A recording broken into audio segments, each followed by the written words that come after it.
Pengadilan Agama Jakarta Selatan hari Rabu kemarin kembali menggelar sidang gugatan cerai Tamara Blesinski terhadap suaminya Teku Rafli Pasha. Dan kemarin Farida Gasik, ibunda Tamara dan pekerja rumah tangga yang bekerja di rumah Tamara Rafli, dipanggil juga sebagai saksi. Namun, Elza Syarif sebagai kuasa hukum Tamara kurang puas dengan kesaksian pekerja rumah tangga Tamara. Karena saksi tidak memberikan keterangan dengan lugas karena mendapat intimidasi dari Rafli.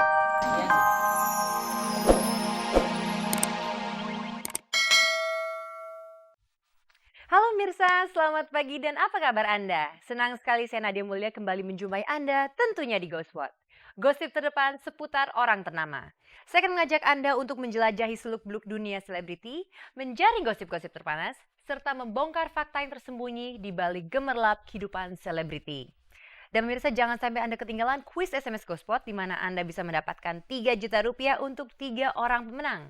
Caranya gampang sekali. Jawablah pertanyaan di penghujung acara nanti dengan cara mengetik GS spasi jawaban A atau jawaban B dan kirimkanlah ke nomor 6288. Dan pemirsa bersama Ghostwatch, Anda tidak perlu was-was ketinggalan berita. Dan inilah saja informasi yang segar bagi Anda yang memang haus akan berita dari dunia selebriti.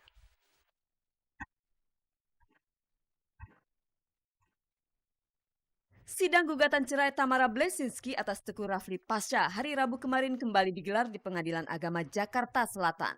Di Polres Depok, Reynold Panggabean menjalani pemeriksaan. Kepada Gospot, Ibunda Lira Firna membeberkan alasan mengapa ia tidak merestui pernikahan Lira dengan Erik Skada. Sisi lain Delon akan hadir setelahnya.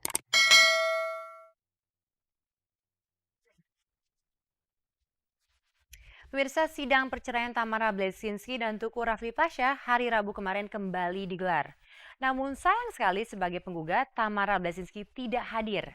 Justru yang hadir adalah Elza Syarif kuasa hukumnya dan juga ibunda Tamara. Dan kira-kira pemirsa bagaimana perkembangan dari sidang perceraian ini? Mari kita saksikan berita selengkapnya.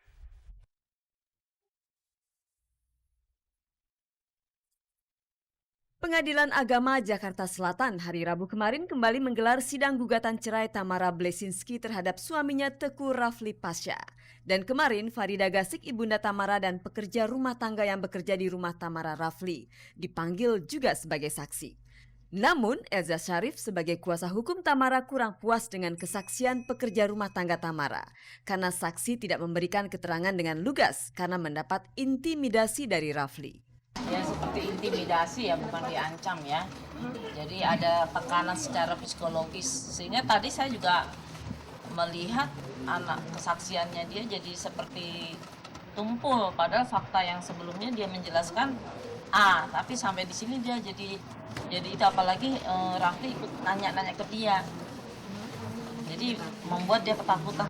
Sidang perceraian yang tertutup itu nampaknya lumayan panas. Hal itu bisa terbaca jelas dari raut wajah Farida Gasik. Bahkan sebelum sidang dimulai, Farida bergeming ketika Rafli menyapa dan mencium tangan mertuanya itu. Apakah Farida begitu memendam amarah sehingga ia dingin terhadap Rafli? Mbak kan udah bisa baca sendiri kan, jadi gak usah tanya masalah lagi kan, bisa lihat kan tadi gimana. Keinginan Tamara untuk bercerai dari Rafli nampaknya semakin bulat saja. Selain karena beberapa waktu lalu Tamara sempat mendapat hambatan dari Rafli untuk bertemu Rasya, anak sematawayang mereka. Namun Tamara dan juga Elza melihat indikasi bahwa Rafli sama sekali tidak menunjukkan itikat baik untuk berdamai. Sedangkan gugatan itu dibuat sebelum Tamara bisa ketemu dengan Rasya. Jadi fakta yang sebenarnya memang Rafli itu mempersulit, ya, sampai timbul suatu pertengkaran. Yang jelas fakta yang sudah terbuka bahwa mereka sudah berpisah 8 bulan dan tidak bisa diikutkan kembali. Tetapi saya sekarang bisa melihat, menilai bagaimana Rafli itu. Jadi yang kelihatannya kalau kelihatannya ini ternyata tidak seperti itu. Ya selama ini pun saya juga kan selalu berusaha yang terbaik ya.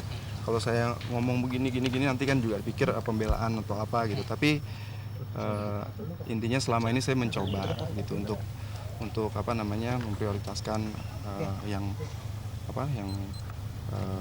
baik istri maupun anak gitu ya. Utamaannya ke situ. Mungkin kalau pandangan dari sisi lain enggak kan susah juga gitu kan, tapi dari saya paling enggak saya yang saya lakukan, saya rasa usahakan tuh itu gitu. Menurut Elsa, salah satu alasan Tamara ingin bercerai dari Rafli karena Rafli tidak pernah memberikan nafkah kepada keluarganya. Alhamdulillah dari awal menikah, dari sebelum menikah pun saya udah bekerja sampai sekarang nggak putus gitu. Jadi statusnya Itu ya artinya ya kalau ditanya itu kayak gitu ya statusnya nggak ya. statusnya. Apakah hanya itu alasan Tamara menggugat cerai? Apa ya penyebab bercerainya? Saya mungkin baru minggu depan saya akan ungkapkan setelah saksi-saksi selesai. Dan kalau memang dari pihaknya Rafli tidak mau menyelesaikan masalah ini dengan baik. Tapi kalau mereka baik, saya tidak akan ungkap di publik.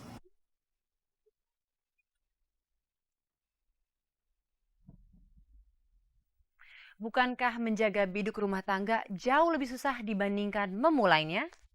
Pemirsa, Reynold Panggabean kembali terbentur persoalan dan kali ini ia harus berurusan dengan Anton, salah seorang kontributor RCTI. Nah, pemirsa, menurut kesaksian Anton, ketika Anton sedang mewawancari Reynold, mendadak saja Reynold langsung meremas kamera milik Anton. Nah, akibat kejadian ini, Anton pun segera melaporkan kepada pihak berwajib, tepatnya ke Polres Depok. Nah, atas tindak lanjut laporan ini, kemarin polisi memeriksa Reynold atas dasar kasus perbuatan tidak menyenangkan. Nah, pemirsa, Anda ingin tahu kronologis peristiwanya? Mari kita saksikan bersama.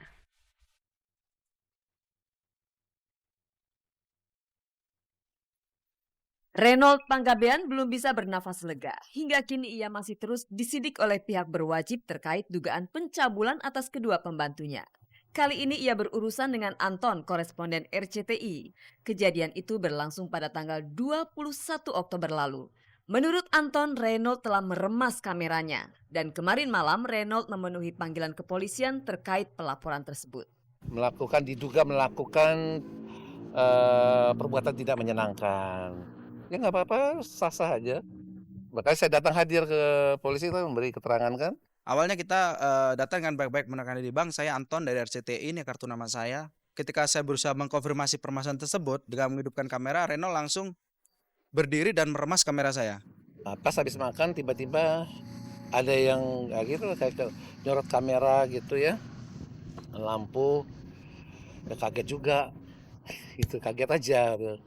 Saat ia keluar dari kantor Polsek Depok, menurut Anton kejadian serupa terulang lagi. Reynold masuk ke ruangan polsek, saya kembali ke parkiran. Ternyata ketika saya kembali ke parkiran, Reynold udah keluar lagi. Saya dan saudara Imal tidak sedang ngambil gambar. Tapi Reynold ketika melihat saya, dia tiba-tiba emosi dan langsung menyamperin saya sembari meremas kamera saya dan terjadi tarik-menarik di situ. Reynold sempat mengeluarkan ancaman, saya orang Batak, saya bisa ganas ini. Mungkin tersentuh tangan saya gitu, ya. Itu yang dia maksud mungkin kerusakan ya. Jadi nggak seperti yang diberitakan gitu, ada pembantingan kamera, nggak ada, itu bukan jiwa saya. Karena saya merasa dilecehkan, saya bekerja di undang-undang, saya udah berniat dengan itikat baik, tapi Reynold tanggapannya seperti itu, akhirnya saya laporkan kepada pihak polisi ya. Akibat kejadian itu, Anton dan Reynold sempat saling berembuk untuk menyelesaikan persoalan mereka. Tapi hingga kini belum ada titik temunya. Anton sudah mempersiapkan bukti jika kasus ini nantinya tidak terselesaikan secara kekeluargaan. Masih ada bekas sidik jari Reynold dan memang sengaja saya tidak hilangkan sidik jari ini sebagai bukti bahwa Reynold pernah memegang kamera ini yang selama ini dia bantah. Setelah beberapa hari, 1-2 hari saya telepon dia, Anton ya. Ton, gimana kabar? Baik, sama Pak Reynold. Oh iya, gimana? Ton, sorry ya, kemarin ini. Oh, nggak apa-apa, katanya. Terus, cuman kamera saya rusak nih bang, katanya gitu kan. Oh ya udah, nanti kita perbaiki kalau memang rusak. Cuman dia bilang, waduh bang, ini kayaknya mesti beli baru nih. Waduh, Ton, jangan dong, kan cuma dikit. Berapa? Dia sebut 5 juta. Saya bilang, kok mahal sekali. Ya, kalau memang mau damai ya biar saya cabut. Saya kebetulan udah terlanjur bikin laporan. Atas kasus perbuatan tidak menyenangkan itu, Reynold menyandang status sebagai tersangka. Tapi status itu belum final. Pihak kepolisian masih terus mengumpulkan fakta dan saksi demi penuntasan kasus tersebut. Saudara Reynold kan dengan itikat baik didampingi oleh penasihat hukumnya menghadiri atau memenuhi panggilan kita dalam statusnya sebagai tersangka gitu ya. Sebaiknya dia juga bersikap dewasa lah. Masalah terjadi bukan karena wartawan,